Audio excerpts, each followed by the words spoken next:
विद्यार्थियों, अपन third year के paper 1 समाजशास्त्रीय विचार की बात कर रहे थे और अब उसी को आगे बढ़ाते हुए हम देख रहे हैं कि शास्त्रीय समाजशास्त्रीय परंपरा या क्लासिकल सोशोलॉजिकल ट्रेडिशन क्या है, उसमें किस किस थिंकर की हम बात कर रहे हैं।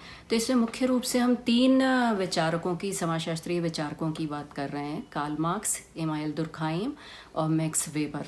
तो पहले सबसे पहले अपन कार्ल मार्क्स की बात करेंगे और कार्ल मार्क्स ने विभिन्न सिद्धांत दिए। उसमें से अपन सिर्फ द्वंद्वात्मक भौतिकवाद, डायलेक्टिकल मेटरलिज्म और वर्ग संघर्ष, क्लास स्ट्रगल की बात करेंगे।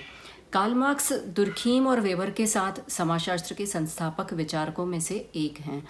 जहां दुर्खीम ने सामाजिक तथ्य और समाजशास्त्रीय पद्धति को विकसित किया, मैक्स वेबर ने सामाजिक क्रिया का सिद्धांत दिया। वहीं कार्ल मार्क्स ने मानव समाज के इतिहास का वैज्ञानिक दृष्टि से अध्ययन किया। इस अध्ययन के लिए उन्होंने द्वंद्वात्मक भौतिकवाद, डायलेक्टिकल मेटरलिज्म के दर्शन को प्रतिपादित किया तथा उसके द्वारा इतिहास का अध्ययन करने पर ऐतिहासिक भौतिकवाद व वर्ग संघर्ष के सिद्धांत हमारे सामने आए। उन्होंने कई पुस्तकें लिखी। उनके चिंतन को 2 भागों में बांटकर देखा जा सकता है। 1847 1847 से पहले का चिंतन और 1847 के बाद का चिंतन। पहले भाग में वो हीगलवादी मानववादी विचारक थे, जिसमें उन्होंने इकोनॉमिकल एंड फिलोसॉफिकल मैन्यूस्क्रिप्ट नामक पुस्तक लिखी।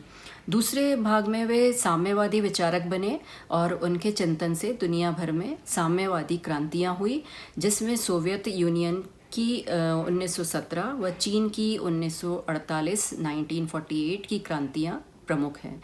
इस समय में उन्होंने कई पुस्तकें लिखी, जिसमें कम्युनिस्ट मैनिफेस्टो, द कैपिटल आदि प्रमुख हैं। अब अपन उनके जीवन का परिचय देखेंगे, उनका जीवन चित्रण करेंगे कि कहाँ जन्म हुआ और उन्होंने कहाँ शिक्षा प्राप्त की और क्या क्या उनके ऊपर प्रभाव रहे और किस किस के उनके ऊपर प्रभाव रहे और उन्होंने कौन सी कृतियाँ लिखी या उनके क्या वर्क्स हैं। तो उनका लाइफ स्केच और उनके वर्क्स, इसकी बात अपन करेंगे।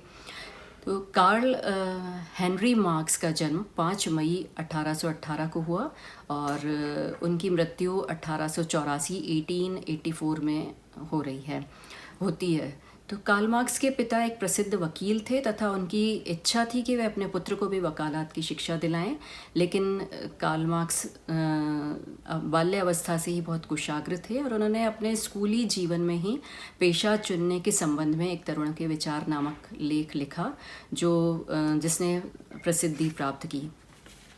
कानून की शिक्षा प्राप्त करने के लिए मार्क्स के पिता ने उन्हें बॉन विश्वविद्यालय में प्रवेश दिलाया, लेकिन वे अधिक सफल नहीं हुए।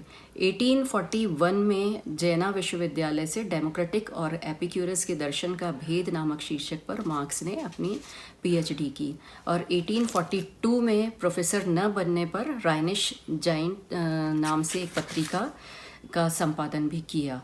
इसके द्वारा उन्होंने पूरे जर्मनी में राजनीतिक और धार्मिक उत्पीड़न के विरुद्ध आम जनता के पक्ष में अपनी आवाज़ उठाई। अपने उग्र विचारों के कारण ही 1843 में मार्क्स को संपादक के पद से इस्तीफा देना पड़ा और वे जर्मनी छोड़कर पेरिस चले गए। 1844 में मार्क्स पेरिस आए और आदर्श साम्यवादी दार्शनिक प्रोधो और फ्रेडरिक एंजल्स से उनका परिचय हुआ। एंजल्स के साथ उन्होंने बहुत काम किया और प्राचीन काल की कथाओं में हमें मित्रता के बहुत से ऐसे उदाहरण मिलते हैं, लेकिन यूरोप का सर्वहारा वर्ग यह दावा करता है कि उसके विज्ञान की रचना ऐसे योद्धाओं ने की जिनकी परंपरा मैत्री के संबंध प्राचीन समय की मानवीय मित्रता की सबसे हृदय विदारक कहानियों को भी फीका बना देती है। मार्क्स और एंजल्स दोनों ने मिलकर साम्यवादी साहित्य की रचना की तथा राजनीतिक कार्यों में भी दोनों एक दूसरे के सहयोगी रहे। सन 1845 में ब्रुसेल्स में रहकर दोनों ने एक संयुक्त रचना द होली फैमिली प्रकाशित की, जिसमें सर्वहारा वर्ग से संबंधित विचारों पर संपूर्ण प्रकाश डाला गया। पेरिस में मार्क्स का संपर्क प्रोधा और वाकुनिन जैसे अराजकतावादियों से हुआ। मार्क्स और एंजल्स ने जर्मन विचारधारा नामक कृति की रचना की, जिसमें हीगल के भाववादी और नए हीगलवादियों की विस्तार से आलोचना की। साम्यवाद के दो आधार स्तंभ हैं, द्वंद्वात्मक भौतिकवाद और ऐतिहासिक भौतिकवाद, जिनके निर्माण में जर्मन विचारधारा ने सर्वाधिक महत्व का कार्य किया। सन 1847 में मार्क्स और एंजल्स ने लंदन में साम्यवादी लीग की स्थापना की और तब उन्हें साम्यवादी घोषणा पत्र तैयार करने का कार्य सौंपा गया। यह साम्यवादी घोषणा पत्र कम्युनिस्ट मैनिफेस्टो फरवरी 1848 में मार्क्स ने लिखकर लंदन से प्रकाशित किया। यह पुस्तक साम्यवादियों का एक महत्वपूर्ण दस्तावेज है और मार्क्स की अमर रचना है। इसमें इस तथ्य को भी स्पष्ट किया गया कि सर्वहारा वर्ग की क्रांति के परिणाम स्वरूप पूंजीवाद की समाप्ति होती है और उसके स्थान पर एक नए वर्ग विहीन समाज की स्थापना होती है। इस प्रकार साम्यवादी घोषणा पत्र से ही वैज्ञानिक समाजवाद के युग का उदय हुआ। इस प्रकार सन 1848 से 1850 के मध्य फ्रांस में उन्होंने वर्ग संघर्ष क्लास स्ट्रगल पुस्तक की रचना की, जिसमें सर्वहारा वर्ग के बारे में विस्तार से लिखा गया है। इस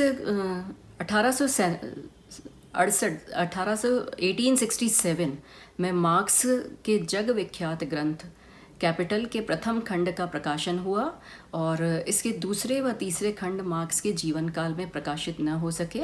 बाद में एंजल्स ने उन्हें 1885 और 1994 में प्रकाशित करवाया। कैपिटल में वैज्ञानिक समाजवाद की व्याख्या की गई। अब हम मार्क्स की कुछ रचनाओं की बात करते हैं, जो उनकी प्रमुख रचनाएं। उन्होंने वैसे तो बहुत सारी पुस्तकें लिखी, उन्होंने बहुत सारी रचनाएं की, उनकी अधिकतर पुस्तकें प्रसिद्ध हैं, लेकिन कुछ मुख्य पुस्तकों के बारे में अपन बात करेंगे। जिसमें पहली अपन बात करेंगे जर्मन आइडियोलॉजी, जो 1845-46 में लिखी गई। और इस पुस्तक के अंदर, इस रचना के अंदर उन्होंने द्वंद्वात्मक भौतिकवाद और ऐतिहासिक भौतिकवाद, डायलेक्टिकल मैटरलिज्म और हिस्टोरिकल मैटरलिज्म, ये दो साम्यवाद के आधार स्तंभ बताए, जिनके निर्माण में जर्मन विचारधारा नामक रचना ने सराहनीय कार्य किया। वास्तव में ये कृति मार्क्स ने अपने मित्र एंजल्स के सहयोग से लिखी थी।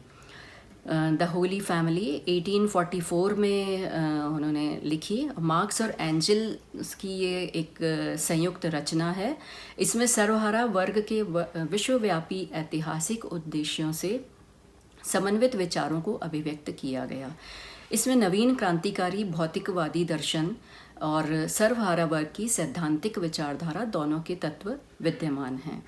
फिर उन्होंने द पॉवर्टी ऑफ फिलॉसफी लिखी। द पॉवर्टी ऑफ फिलॉसफी पुस्तक में पहली बार द्वंद्वात्मक और ऐतिहासिक भौतिकवाद का सूत्रपात किया गया तथा समस्त पूंजीवादी अर्थव्यवस्था की मुख्य प्रारंभिक कमियों पर प्रकाश डाला गया।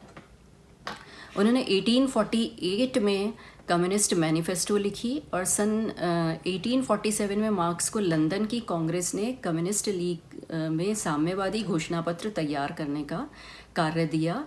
इस कृति में सर्वप्रथम सर्वहारा वर्ग के क्रांतिकारी सिद्धांतों की सरल एवं संक्षेप में व्याख्या की गई है।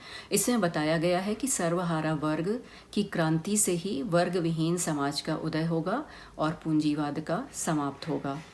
फिर उन्होंने 1867 में कैपिटल लिखी। द कैपिटल मार्क्स द्वारा रचित पुस्तक विश्वविख्यात कृति मानी जाती है।